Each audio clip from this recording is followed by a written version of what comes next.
da Rede Alesp. Bem, pessoal, o Jornal da Rede Alesp conversa agora com José Miguel Chatiquino, médico e presidente da Sociedade Brasileira de Pneumologia e Tisiologia. Ele nos fala sobre os impactos do coronavírus no pulmão. Bom dia, doutor José. Seja bem-vindo ao nosso Jornal da Rede Alesp. Bom dia. Estão me ouvindo bem? Estamos sim. Doutor, fala um pouco para a gente, né, dos casos aí de pneumonia associados, doenças respiratórias associadas ao coronavírus. É muito comum, vocês têm verificado isso? E que cuidados que a população pode ter? Bem, realmente, a porta de entrada do coronavírus é via aparelho respiratório. Ele se liga a um tipo de receptor que existe na mucosa brônquica e vai até a periferia dos alvéolos, lá nos alvéolos, e com isso ele entra no aparelho respiratório e aí induz uma série de alterações. Doutor Miguel. Doutor, só pode subir um pouquinho a câmera do senhor, a gente está vendo o senhor do olho para baixo. Né? Se o senhor puder subir um pouquinho a câmera, para a gente ver a imagem inteira do senhor. Vamos ver se melhorou.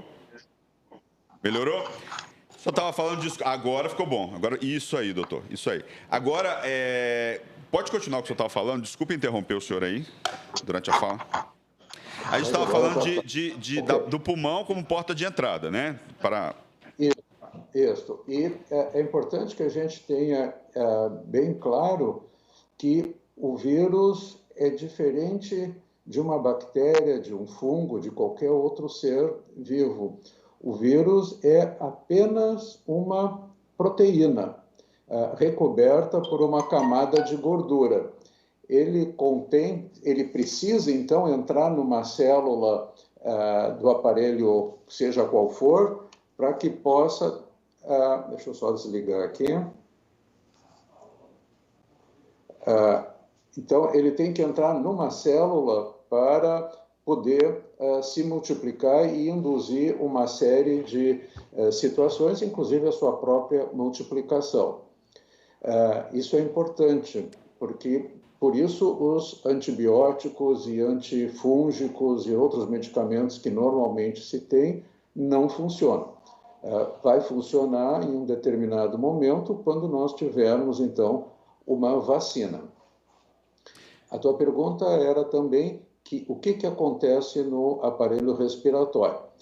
Inicialmente, ocorre um fenômeno inflamatório mais ou menos intenso e, à medida que os dias vão passando, essa inflamação é que realmente pode induzir a necessidade de que o paciente vá para a UTI ou vá, então, inclusive, para a ventilação mecânica. Existem outros órgãos que também são afetados, isso ainda não está muito bem explicado, mas aparelho gastrointestinal é uma situação razoavelmente frequente. É possível que existam algumas alterações em pele, é possível que existam algumas alterações tipo coagulação do sangue. Então, é uma situação bastante grave. Doutor, em quais casos o paciente necessita de aparelho para respirar?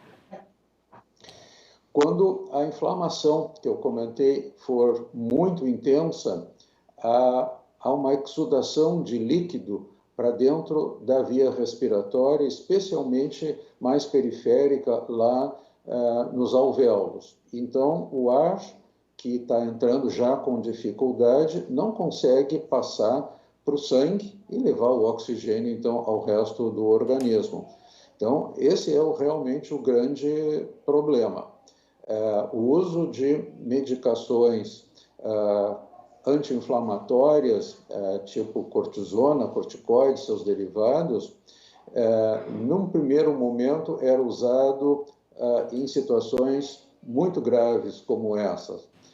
Existem agora alguns trabalhos e também alguns estudos, mas o número de casos ainda é pequeno, de que iniciar mais precocemente com o corticoide, a possibilidade de uma evolução mais satisfatória aumenta bastante.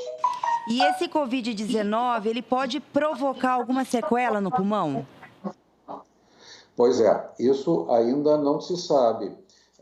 É muito provável, porque existe como eu comentei, uma inflamação. Se essa inflamação, ao longo do tempo, vai virar fibrose, nós não sabemos ainda não tem tempo que possa mostrar. Eu estou brigando aqui com o meu celular.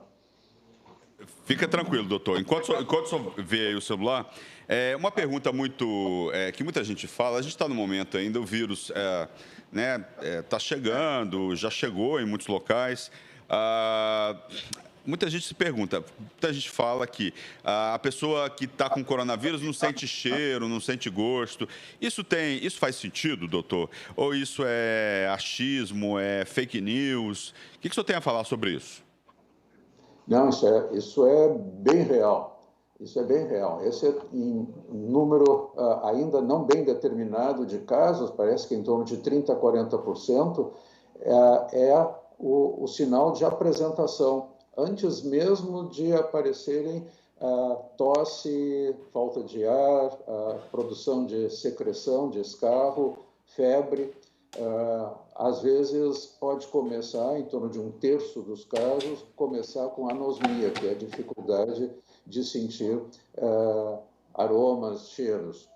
Acontece o mesmo, como eu comentei antes, com a dor abdominal, às vezes bem intensa, diarreia de difícil controle. Então, são situações que podem cursar antes ou depois já do quadro bem instalado.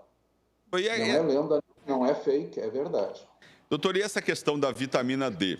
Né? Muita gente fala que boa parte dos pacientes hospitalizados estavam com deficiência de vitamina D. Isso também faz sentido? Essa ainda não se tem uma prova definitiva disso. É lógico que todos nós precisamos de vitamina D, precisamos ter contato com a luz e a energia solar para que a gente tenha a quantidade adequada de vitamina D. Se os pacientes ficam muito tempo isolados, e isso pode ser um efeito colateral adverso do isolamento, isso pode acontecer. Mas certamente nós temos uma outra linha de atuação no momento grave. A deficiência de vitamina D pode ser suplementada ao longo do tempo e vai resolver a situação mais adiante. E a cloroquina, né, outros remédios e tal, muita gente, eu vou tomar cloroquina, não vou. Não é aconselhável, né, doutor, nesse momento? Certamente não. A cloroquina é uma medicação bastante promissora nessa pandemia que nós estamos passando, né? Ela tem uma ação aparentemente muito positiva. Entretanto, não é uma droga isenta de riscos. Há necessidade de acompanhamento médico e, na maior parte das vezes, o acompanhamento deve ser em nível hospitalar, ainda que não precise ser em UTI, mas precisa ter um acompanhamento muito próximo e com exames laboratoriais bem próximos. Então, o que faz diferença nesse momento, não só para os grupos de risco, em relação ao coronavírus? É mesmo o isolamento? O que o senhor pode falar para as pessoas que estão em casa, tão preocupadas com essa pandemia? O que elas podem fazer? Né? Lógico que acho que o primeiro conselho é fique em casa. Né? Depois disso, o que elas podem fazer? Cuidar da imunidade, pegar um solzinho de manhã na janela, na sacada. Que conselhos o senhor daria agora para as pessoas que estão em casa querendo se prevenir e aumentar a imunidade contra o vírus? Bom, esse é exatamente o que tu comentaste, né? O primeiro aspecto é isolamento social, com muito cuidado. Né? Depois disso, a necessidade de fazer a vacina contra a gripe. é importante lembrar que essa vacina não tem relação direta com o Covid-19, mas a pessoa que fez a vacina, se por acaso tiver sintomas respiratórios, o médico vai olhar de uma outra maneira, pois possivelmente não se trata de influenza, porque a pessoa fez a vacina e um percentual razoável, muito bom, fica protegido. Então, idosos e pacientes com algumas condições devem fazer a vacina. A outra preocupação importante é evitar aglomeração. Em qualquer local, isso tem que ser evitado. Considerando, sim, que a contaminação ocorre pelos perdigotos, que são as pequenas partículas que, quando todos nós falamos, aparecem, nós expelimos, então há necessidade mesmo de que exista essa preocupação em evitar aglomeração. Mais do que isso, mesmo partículas menores, micropartículas, parece que também podem conter o vírus. Então, a distância é algo que realmente se precisa obedecer, e isso é definitivo. As pessoas que têm algum tipo de doença que diminua a imunidade precisam ter todos esses cuidados redobrados, principalmente porque nós não sabemos ainda a extensão desse problema, extensão que eu digo no tempo, quanto vai durar essa pandemia aqui entre nós. O que a gente tem notado é que algumas regiões têm um tipo de problema, o tamanho do problema varia de região para região.